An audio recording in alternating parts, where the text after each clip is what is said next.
नमस्कार, जोहार। मैं याचना जायसवाल। आप देख रहे हैं न्यूज़ झारखंड। समय हो चुका है झारखंड की खबरों को जानने का, उनसे अपडेट होने का। तो चलिए जानते हैं झारखंड की सुबह से लेकर शाम तक की तमाम बड़ी खबरों को।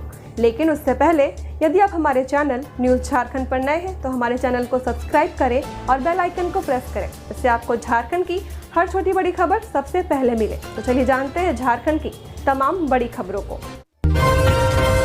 गिरिडीह में ईद मिलादुन्नबी पर निकला जुलूस मोहम्मदी, मंत्री सुखदेव हुए शामिल।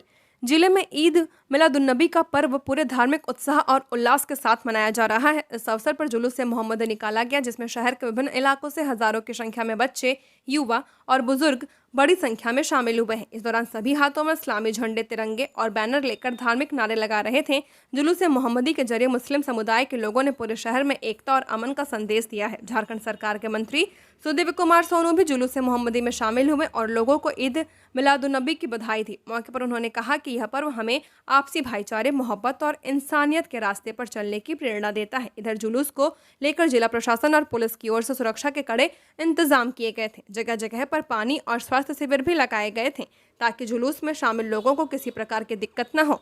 धार्मिक नेताओं ने अपने संदेश में कहा कि ईद मिलादुन्नबी का पर्व पैगंबर हजरत मोहम्मद साहब के जीवन आदर्शों को याद करने और समाज में शांति एवं सद्भावना बनाए रखने का अवसर है।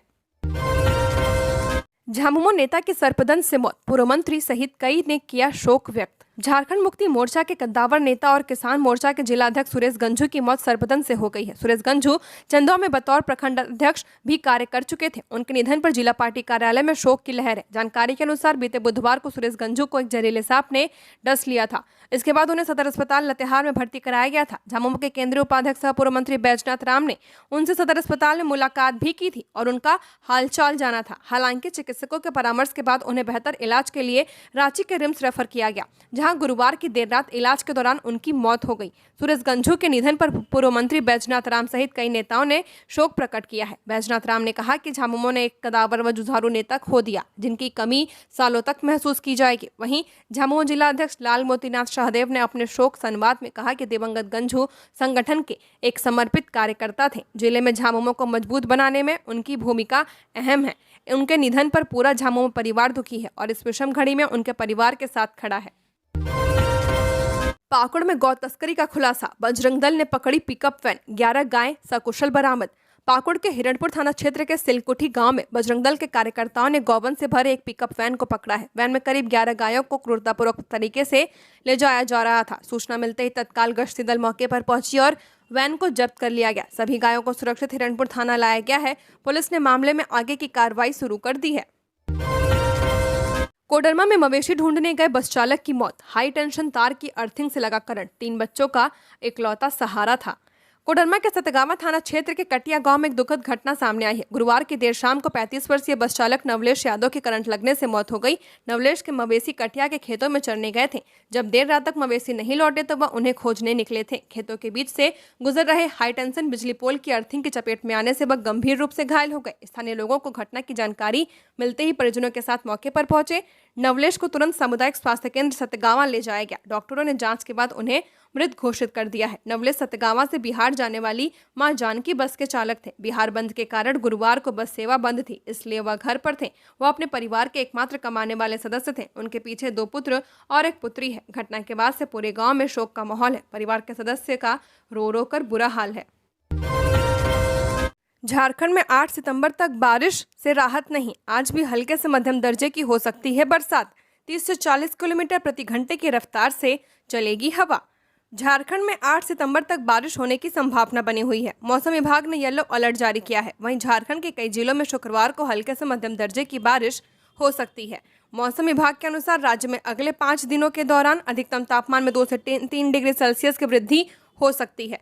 शुक्रवार को राज्य में कहीं कहीं पर गर्जन और तेज हवा के साथ बारिश हो सकती है। हवा की रफ्तार अधिकतम 30 से 40 किलोमीटर प्रति घंटे तक रह सकती है। वहीं आकाशीय बिजली गिरने की भी संभावना जताई गई है। मौसम विभाग ने 8 सितंबर तक ऐसे ही हालात रहने की संभावना जताई है। सभी जिलों में छिटपुट बारिश हो सकती है।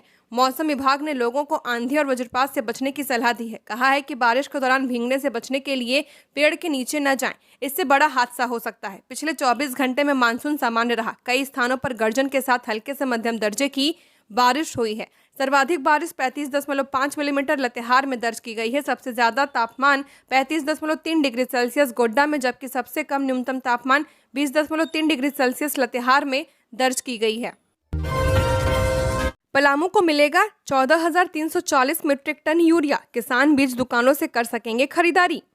पलामू के किसानों के लिए राहत की खबर है। जिले में यूरिया की बड़ी खेप पहुंचने वाली है। हिंदुस्तान उर्वरक लिमिटेड द्वारा भेजी गई यूरिया की खेप आज डाल्टनगंज रेलवे स्टेशन पर पहुंचेगी। इस खेप में कुल 29,340 मीट्रिक टन यूरिया लाया जा रहा है, जिसमें पलामू को 14,340 मीट्रिक टन यूरिया दिया जाएगा। इस खबर से किसानों में उत्साह का माहौल है, खासकर तब जब पैक्स केंद्रों पर यूरिया के लिए लंबी लंबी कतारें देखने को मिल रही थी। कृषि विभाग की पहल से अब यूरिया की उपलब्धता बीज और खाद दुकानों पर भी होगी, जिससे किसानों को समय पर उर्वरक की खरीदारी करने में आसानी होगी। झारखंड के किसान का बेटा लंदन में करेगा पढ़ाई, 1 करोड़ की मिली छात्रवृत्ति।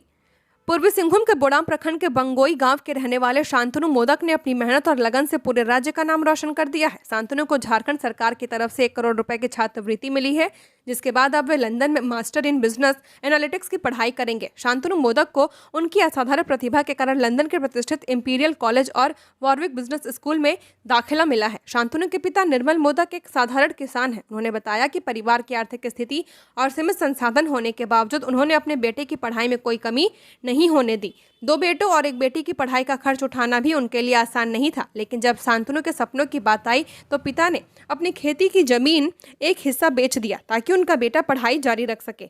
मरंग गुम के जयपाल सिंह मुंडा ओवरसीज स्कॉलरशिप योजना, जो कि झारखंड के प्रतिभाशाली जनजातीय छात्रों को विदेश में उच्च शिक्षा प्राप्त करने का अवसर देती है, जिससे कि छात्र अपने ज्ञान और कौशल को बढ़ाकर राज्य के विकास में योगदान दे सकें। पाकुड़ में धूमधाम से निकला जुलूस मोहम्मदी, अमन चैन की मांगी दुआ। पाकुड़ में शुक्रवार को धूमधाम से ईद मिलादुन्नबी का जुलूस मोहम्मदी निकाला गया। जुलूस मोहम्मदी के दौरान मुस्लिम समुदाय के लोगों ने एक दूसरे को गले लगाकर ईद मिलादुन्नबी की बधाई दी है। बता दें कि आज ही के दिन मक्का में हजरत मोहम्मद साहब का जन्म हुआ था, जिसकी खुशी में सारे जहां में लोग जश्न ईद मिलादुन्नबी के नाम से पर्व मनाते हैं। जुलूस मोहम्मदी शहर के हरिट डांगा बाजार होते हुए रेल फाटक, मिशन चौक, कलिकापुर, बगानपाड़ा, नया टोला, मंसूरी मोहल्ला, मध्यपाड़ा, भगतपाड़ा, थानापाड़ा, बड़ी अलीगंज आदि क्षेत्रों से हर्षोल्लास के साथ हजारों की संख्या में धार्मिक झंडों के साथ निकाली गई। इसके बाद जुलूस वापस ताजिया चौक में जमा हुई। सभी ने मिलकर अमन चैन की सामूहिक दुआ की है। इधर सुरक्षा को लेकर अनुमंडल पुलिस पदाधिकारी दयानंद आजाद, नगर थाना प्रभारी बबलू कुमार के अलावा काफी संख्या में पुलिस के जवान मौजूद थे। सुरक्षा को लेकर शहर के विभिन्न स्थानों पर पुलिस एवं दंडाधिकारी को तैनात किया गया था। मौके पर हाजी तनवीर आलम, मोहम्मद खालिद, मोहम्मद मुस्तकीम आदि मौजूद थे। जेपीएससी सिविल सेवा परीक्षा का कट ऑफ मार्क्स जारी, वेबसाइट पर अभ्यर्थी देख सकेंगे अपना प्राप्तांक। झारखंड लोक सेवा आयोग की सिविल सेवा परीक्षा के अंतिम परिणाम में राज्य प्रशासनिक सेवा से अधिक कट ऑफ राज्य पुलिस सेवा का गया है। आयोग ने गुरुवार को अंतिम परिणाम में विभिन्न सेवाओं में श्रेणीवार कट ऑफ मार्क्स जारी किया है। साथ ही आयोग ने अलग से लिखित परीक्षा का कट ऑफ मार्क्स भी प्रकाशित किया है। इस परीक्षा का परिणाम 25 जुलाई को जारी हुआ था। आयोग ने इस परीक्षा के अंतिम परिणाम के बाद सफल एवं असफल अभ्यर्थियों का प्राप्तांक भी वेबसाइट पर अपलोड कर दिया है। उम्मीदवार अपना रोल नंबर, जन्मतिथि एवं निबंधित मोबाइल नंबर डालकर अपना प्राप्तांक देख सकेंगे तथा उसे डाउनलोड कर सकेंगे। आयोग के अनुसार इसके लिए 60 दिनों तक लिंक खुला रहेगा। बता दें कि इस परीक्षा के माध्यम से विभिन्न सेवाओं में कुल 342 अभ्यर्थियों का चयन किया गया था। जेपीएससी की सिविल सेवा परीक्षा से चयनित अभ्यर्थियों को शीघ्र ही नियुक्ति पत्र मिलेगा। विभिन्न विभागों में अभ्यर्थियों के प्रमाण पत्रों की जांच की प्रक्रिया लगभग पूरी कर ली गई है। राज्य स्तर पर एक बड़ा कार्यक्रम आयोजित कर अभ्यर्थियों को नियुक्ति पत्र दिया जाएगा। गढ़वा में करम पूजा के दिन बड़ा हादसा, नदी में डूबी 2 मासूम बच्चियां, गांव में मातम। झारखंड के गढ़वा में आदिवासी पर्व करम के दिन दर्दनाक घटना सामने आई है। यहां अनुष्ठान के दौरान नदी में डूबने से 2 बच्चियों की मौत हो गई है। यह घटना बुधवार को केतर थाना क्षेत्र के पांडा नदी में हुई है। मृत बच्चियों की पहचान बुधनी कुमारी 8 वर्षीय और सोना कुमारी 7 वर्षीय के रूप में की गई है। घटना की सूचना मिलने के बाद पुलिस मौके पर पहुंची और मामले की जांच कर रही है। मिली जानकारी के अनुसार वहां मौजूद लोगों ने बच्चियों को बचाने का प्रयास किया था, लेकिन 2 की जान नहीं बच सकी। इस मामले की जानकारी देते हुए गढ़वा जिले के केतर थाना प्रभारी अरुण कुमार राबड़ी ने बताया कि ताली और बक्सीपुर गांव की महिलाएं और बच्चियां करम पर्व पर स्नान करने के लिए पांडा नदी गई थी। यहां करम अनुष्ठान के दौरान 6 बच्चियां गहरे पानी में फिसल गई। वहां मौजूद महिलाओं ने सभी को बचाने की कोशिश की, लेकिन 2 बच्चियां बेहोश अवस्था में मिली। उन्होंने बताया कि दोनों को भवनाथपुर सामुदायिक स्वास्थ्य केंद्र ले जाया गया, जहां डॉक्टरों ने उन्हें मृत घोषित कर दिया। इस घटना की जानकारी मिलने के बाद गांव में मातम पसर गया है। गिरिडीह में 25 साल से विशेष है मां मनसा पूजा। सांप संग खेल के साथ आयोजित होता है धार्मिक आयोजन। श्रद्धालुओं की उमड़ती है भीड़। गिरिडीह में इन दिनों मां मनसा पूजा की धूम चल रही है। जगह जगह प्रतिमा स्थापित कर मां मनसा की पूजा धूमधाम के साथ की जा रही है। वहीं शीतलपुर में यह पूजा कुछ अलग ही अंदाज में की जाती है। यहाँ धार्मिक आस्था और परंपरा का अनोखा संगम देखने को मिलता है। पूजा के दौरान पारंपरिक विधि विधान के साथ सांप को लेकर खेले जाने वाले अनोखे खेल का भी आयोजन किया जाता है, जो इस पूजा की विशेष पहचान बन चुकी है। पूरे इलाके में इस अवसर पर श्रद्धालुओं की भीड़ उमड़ पड़ती है। महिलाएं व पुरुष मिलकर भक्ति गीत गाते हैं और मां मनसा के दरबार में मन्नतें मांगते हैं। यहाँ लगभग 25 वर्षों से मां मनसा मैया की पूजा पूरे श्रद्धा और विश्वास के साथ की जा रही है। यहाँ इस पूजा की शुरुआत गाँव के ही स्वर्गीय रामधारी राम ने की थी। उन्होंने मां मनसा की प्रतिमा की स्थापना कर पूजा अर्चना की परंपरा शुरू की थी, जो आज भी उसी श्रद्धा और भक्तिभाव के साथ निरंतर जारी है। मुखिया की सूचना पर तस्करों का भांडाफोड़, 19 पशुओं को किया गया जब्त। लातेहार बरवडिया थाना क्षेत्र के सराईडीह पोखरी मार्ग से बीती देर शाम तस्करी के लिए ले जा रहे 19 पशुओं को केचकी मुखिया बुद्धेश्वर सिंह की सूचना पर जब्त करने में बरवडिया पुलिस को बड़ी कामयाबी मिली है। इस बारे में थाना प्रभारी अनूप कुमार ने बताया कि केचकी मुखिया बुद्धेश्वर ने उन्हें मोबाइल पर कुछ पेशेवर पशु तस्करों द्वारा सराईडीह केचकी मार्ग पर अवैध रूप से करीब 100 की संख्या में पशुओं को ले जाने की सूचना दी थी। इसी के आधार पर पुलिस ने बीती शाम पोखरी करबला के पास से कुल 19 पशुओं को पोखरी पंचायत के उप मुखिया सुल्तान अहमद और पूर्व जीप सदस्य अब्दुल मन्नान अंसारी की मौजूदगी में जब्त किया है। वहीं थाना प्रभारी ने अन्य पशुओं के अंधेरे में भाग जाने की बात कही है। जब्त पशुओं को पशु चिकित्सक डॉक्टर सुरेश कुमार और एआई कर्मी विवेक कुमार द्वारा स्वास्थ्य जांच कराने के बाद पोखरी कला के हुसैन अंसारी को जिम्मेनामा पर सौंप दिए जाने की बात बताई गई है। इधर पशु के कारोबारी ग्राम चांदो थाना चैनपुर के साजिद अंसारी और 3 अन्य ने मुखिया पर 20,000 रुपए रंगदारी मांगने का आरोप लगाया है। कहा, नहीं देने पर पुलिस से पकड़वा देंगे, ऐसा कहते हैं। वहीं जब्त किए गए सभी पशु चांदो के कारोबारी नूर मोहम्मद के होने की बात बताते उसे सतबरवा के साप्ताहिक बाजार में बेचने के लिए ले जाने की बात बताई। इधर मुखिया बुद्धेश्वर सिंह ने अपने ऊपर रंगदारी मांगने के संबंधित लगाए आरोप को पशु तस्करों का सुनियोजित साजिश बताया है। देवघर में चोरी का विरोध करने पर वृद्धा की हत्या। बाहर के कमरे में सो रही थी महिला, सिर पर चोट के निशान, घर से सामान गायब। देवघर में चोरी का विरोध करने पर चोरों ने 81 वर्षीय वृद्धा की हत्या कर दी है। घटना गुरुवार की देर रात रिखिया थाना क्षेत्र के फतेहपुर गांव की है। घर से कई सामान भी गायब मिले हैं। परिजनों के अनुसार घर से करीब 4 लाख रुपए की संपत्ति की चोरी की गई है। मृतका की पहचान कमली देवी के रूप में की गई है। घटना के वक्त कमली देवी घर के बाहरी कमरे में सो रही थी। मृतका के पुत्र संदीप कुमार रावत ने बताया कि रात में खाना खाने के बाद सभी सो गए थे। सुबह जब हम लोग नींद से जगे तो देखा कि कमरे में ताला लगा हुआ है और टूटा हुआ है, साथ ही कई सामान बिखरे मिले। बॉक्स खाली पड़ा था। बगल कमरे में सो रही दादी बेड से नीचे जमीन पर खून से लथपथ हालत में गिरी मिली। उस समय उनकी सांसें चल रही थी। परिजन तुरंत कमली देवी को कुंडा के एक निजी अस्पताल ले गए। वहां डॉक्टर नहीं मिलने पर देवघर सदर अस्पताल ले जाया गया, जहां डॉक्टर ने उन्हें मृत घोषित कर दिया। चाईबासा में रेल हादसा, मालगाड़ी से टकराया इंजन, 2 रेलकर्मी घायल। जिले में शुक्रवार की सुबह करीब 4 बजे रेल हादसा हो गया। चक्रधरपुर रेल मंडल के मनोहरपुर यार्ड में एक डीजल इंजन ने लाइन नंबर 7 पर खड़े 5 डिब्बों को टक्कर मार दी। इस हादसे में 2 रेलकर्मी घायल हुए हैं, जबकि एक डिब्बा बुरी तरह से क्षतिग्रस्त हो गया है। जानकारी के मुताबिक अरविंद कुमार को गर्दन में चोट लगी है। उन्हें तत्काल एक्सप्रेस से चक्रधरपुर रेलवे अस्पताल भेजा गया है। वहीं सीके बारिक को मामूली चोटें आई हैं। टक्कर इतनी जोरदार थी कि एक डिब्बा पूरी तरह क्षतिग्रस्त हो गया और उसमें दरारें पड़ गई हैं। इसके अलावा जिन डिब्बों में भारी उपकरण रखे थे वे भी पटरी से उतरकर जमीन पर गिर गए। मंडल रेल प्रबंधक डीआरएम ने मामले की जांच के आदेश दिए हैं। उन्होंने डीजल इंजन के लोको पायलट संजय सिंह और सहायक लोको पायलट नकुल कुमार से पूछताछ करने को कहा है। जाँच के बाद ही हादसे के कारणों का पता चल पाएगा।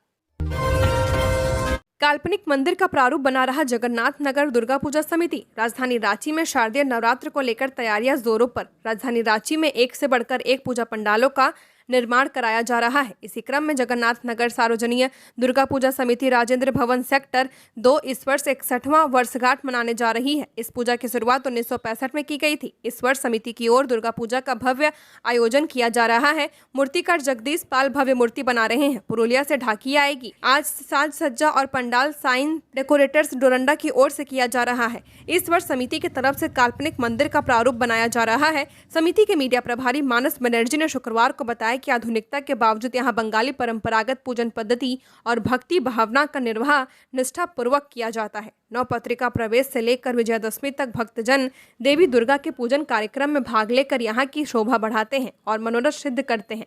समिति के अध्यक्ष राजकुमार चक्रवर्ती, सचिव रथिन्द्रनाथ दास और कोषाध्यक्ष उत्तम घोष हैं। सांसद कालीचरण मुंडा ने सिमडेगा में शोक संतप्त परिवार से की मुलाकात, बंधाया ढांढस। खूंटी के सांसद कालीचरण मुंडा अपने 2 दिवसीय प्रवास पर सिमडेगा पहुंचे। इस दौरान वे कांग्रेस कार्यकर्ता सबीर खान के घर गए और उनके पुत्र सुफियान खान के असामयिक निधन पर गहरी संवेदना व्यक्त की है। सुफियान की हाल ही में एक सड़क दुर्घटना में मौत हो गई थी। सांसद मुंडा ने दिवंगत आत्मा की शांति के लिए ईश्वर से प्रार्थना की और शोकाकुल परिवार को ढांढस बंधाया। उन्होंने कहा कि इस कठिन समय में कांग्रेस परिवार उनके साथ खड़ा है। सिमडेगा में वन प्रमंडल पदाधिकारी और सिविल सर्जन ने सांसद कालीचरण मुंडा से की मुलाकात। खूंटी सांसद कालीचरण मुंडा अपने 2 दिवसीय प्रवास पर सिमडेगा पहुंचे। इस दौरान सिमडेगा वन प्रमंडल पदाधिकारी शशांक शेखर ने उनसे मुलाकात की है। बैठक में जिले में हाथियों के उत्पात और प्रभावित क्षेत्रों की स्थिति पर चर्चा की गई। सांसद मुंडा ने अधिकारियों को निर्देश दिया कि हाथी पीड़ित परिवारों को तत्काल लाभ उपलब्ध कराया जाए और प्रभावित इलाकों में नियमित निगरानी सुनिश्चित की जाए। उन्होंने कहा कि ग्रामीणों की सुरक्षा सर्वोच्च प्राथमिकता है, इसलिए रेंजर समय समय पर हाथी से बचाव की सामग्री ग्रामीणों तक पहुंचाएं।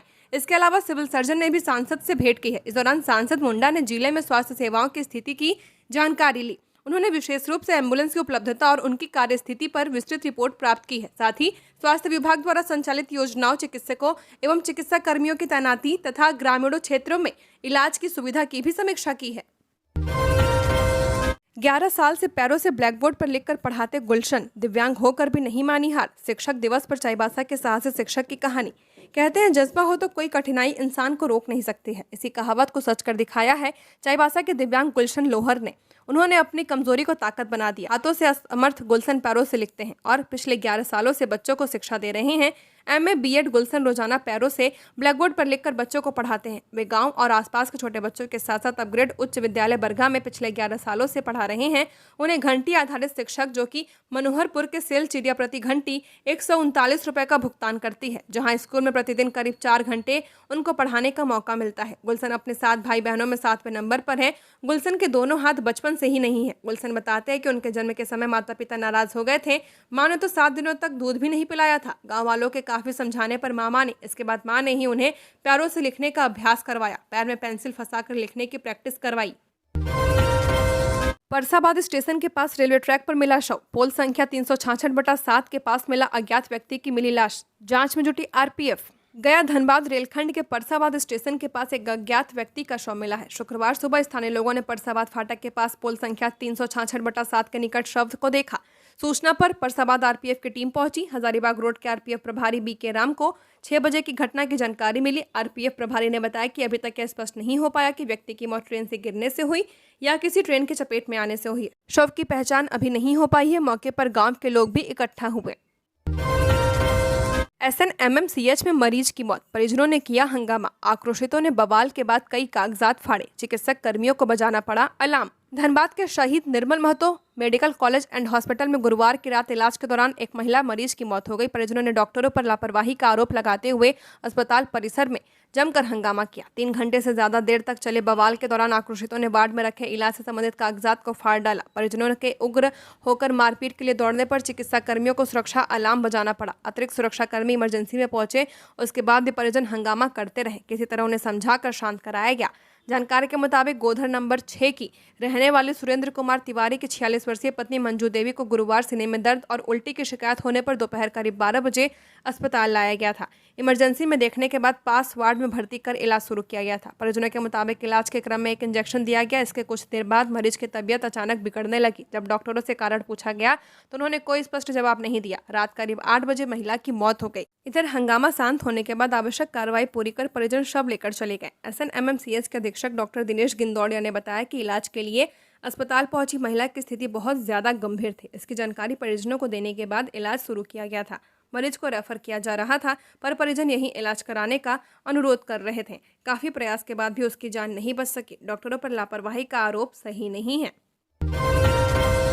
कर्मा पर्व पर थिरके पूर्व मुख्यमंत्री रघुवर दास। विसर्जन शोभा यात्रा में लगाया भव्य सेवा शिविर। कर्मा पूजा के अवसर पर भालूबासा चौक पर शोभा यात्रा जुलूस के दौरान सेवा शिविर लगाया गया। सेवा शिविर में झारखंड के पूर्व मुख्यमंत्री एवं ओडिशा के पूर्व राज्यपाल रघुवर दास ने प्रकृति प्रेमियों के बीच शरबत, खाद्य पदार्थ, ठंडा पानी का वितरण किया। इस दौरान आदिवासी समाज के उरांव समाज, मुंडा समाज, भूया समाज, तुरी समाज, मुखी समाज के अखाड़ों के प्रमुख जनों को माला पहनाकर अभिनंदन किया। साथ ही सबके साथ मंदार की थाप पर नृत्य कर पर्व की खुशियां मनाई गई। इस दौरान बड़ी संख्या में भाजपा कार्यकर्ता एवं आमजन मौजूद रहे। इस दौरान पूर्व सीएम रघुवर दास ने कहा कि कर्मा पूजा प्रकृति के प्रति हमारी श्रद्धा और आदिवासी संस्कृति की समृद्ध परंपराओं का प्रतीक है। यह पावन पर्व हमें एकजुटता, भाईचारे और पर्यावरण के लिए प्रेम का संदेश देता है। रघुवर दास ने अपील करते हुए कहा कि सभी एकजुटता के साथ अपनी सांस्कृतिक विरासत को संरक्षित रखें और प्रकृति के साथ सामंजस्य बनाए रखें।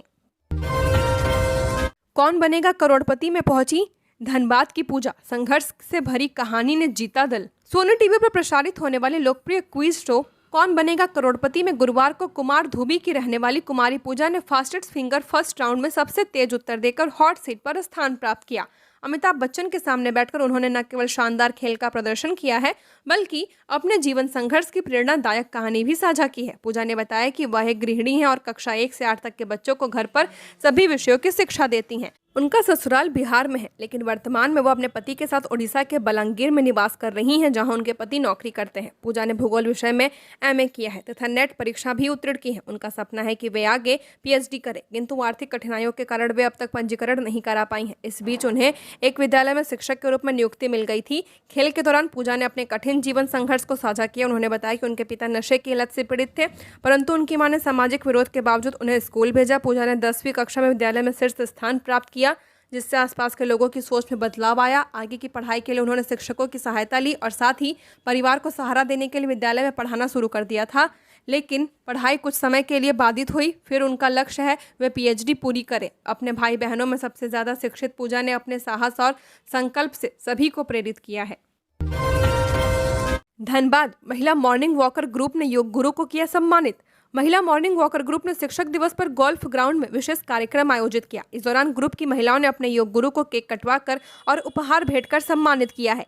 कार्यक्रम का मुख्य उद्देश्य गुरुजनों के योगदान को नमन करना और उनके प्रति आभार प्रकट करना था। इस अवसर पर महिलाओं ने बताया कि योग गुरु नियमित रूप से स्वास्थ्य और फिटनेस की दिशा में उन्हें मार्गदर्शन देते हैं, जिससे उनकी जीवन शैली में सकारात्मक बदलाव आया है। झारखंड हाईकोर्ट ने मांगी रिपोर्ट, 2018 से अब तक हिरासत में हुई सभी मौतों का ब्यौरा दे सरकार। झारखंड हाईकोर्ट ने हिरासत में हुई मौतों को लेकर दाखिल जनहित याचिका पर सुनवाई करते हुए राज्य सरकार को बड़ा निर्देश दिया है। चीफ जस्टिस तरलोक सिंह चौहान और जस्टिस राजेश शंकर की खंडपीठ ने गृह कारा एवं आपदा प्रबंधन विभाग के सचिव को व्यक्तिगत हलफनामा दाखिल करने का आदेश दिया है। हाईकोर्ट ने कहा कि हलफनामे में वर्ष 2018 से अब तक हिरासत में हुई सभी मौतों का पूरा विवरण शामिल किया जाए। साथ ही यह भी स्पष्ट किया जाए कि क्या इन मामलों की सूचना जांच के लिए संबंधित मजिस्ट्रेट को दी गई है। याचिकाकर्ता अधिवक्ता मोहम्मद शादाब अंसारी ने अदालत से गुहार लगाई कि 2018 से अब तक की हिरासत में हुई हर मौत की न्यायिक जाँच कराई जाए। उनका कहना था कि सीआरपीसी और बीएनएसएस के तहत हिरासत में हुई मौतों की मजिस्ट्रेट से जांच कराना अनिवार्य है। स्मार्ट और इलेक्ट्रिक मीटर लगा विभाग करेगा जांच, दूर होगी अधिक बिलिंग की समस्या। झरिया बिजली कटौती से परेशान और धनबाद अनियमित बिजली आपूर्ति से। इसके अलावा जिले भर में बिजली की समस्याओं का समाधान नहीं हो रहा है। वहीं झारखंड बिजली वितरण निगम ने एक बार फिर धनबाद और झरिया के लोगों को आने वाले दिनों में बिजली व्यवस्था में सुधार का आश्वासन दिया है। गुरुवार को Jharkhand industries and trade association के साथ जेबीवीएनएल और डीवीसी की त्रिपक्षीय बैठक मिश्रित भवन स्थित महाप्रबंधक के कार्यालय में की गई। इस बैठक में जेबीवीएनएल और डीवीसी के अधिकारियों ने लोगों की समस्याओं को सुना और उसके समाधान का भरोसा दिया। झरिया से आए उपेंद्र गुप्ता, श्रीकांत अम्बस्ट एवं शिवचरण शर्मा ने बताया कि यहां बीते 20 घंटे से बिजली कटौती हो रही है। झरिया एवं आसपास के क्षेत्रों में भयावह स्थिति बन गई थी। अधिकारियों ने बताया कि इसे लेकर लोड शेडिंग एवं मेंटेनेंस का निर्धारण संयुक्त रूप से किया जाएगा। झरिया में नए ट्रांसफार्मर, नया सब स्टेशन कतरास मोड़ एवं भागा में बनाने पर विभाग ने सहमति दे दी है। झारखंड में ड्रग्स तस्करी का नया ट्रेंड, बुजुर्गों को लालच देकर बना रहे कुरियर। पुलिस ने 20.44 करोड़ का नशा पकड़ा। ड्रग्स तस्करी करने वाले अब एक नया और चौंकाने वाला तरीका अपना रहे हैं। पैसे का लालच देकर वे बुजुर्ग लोगों को ऑनलाइन भर्ती कर रहे हैं और उन्हें नशे की डिलीवरी के काम में इस्तेमाल कर रहे हैं। इंटरपोल ने इस ट्रेंड की जानकारी मिलने पर अलर्ट जारी किया है और सीबीआई को इसकी सूचना दी है। इसके बाद झारखंड सीआईडी ने सभी जिलों के एसपी को सतर्क कर दिया है। राज्य के 8 जिले चतरा, खूंटी, लातेहार, रांची, पलामू, चाईबासा, सरायकेला और हजारीबाग अफीम की खेती और तस्करी के लिए बदनाम है। पुलिस की जांच में यह भी सामने आया कि यहाँ के तस्कर राजस्थान, पंजाब, उत्तर प्रदेश और दिल्ली तक के नेटवर्क से जुड़े हुए हैं। जनवरी से मई 2025 के बीच झारखंड पुलिस ने लगातार छापेमारी कर करीब 20.44 करोड़ रुपए का नशा बरामद किया। ये थी झारखंड की टॉप बड़ी खबरें। ऐसे ही झारखंड की हर छोटी बड़ी खबरों को जानने के लिए हमारे चैनल न्यूज़ झारखंड को सब्सक्राइब करें। धन्यवाद।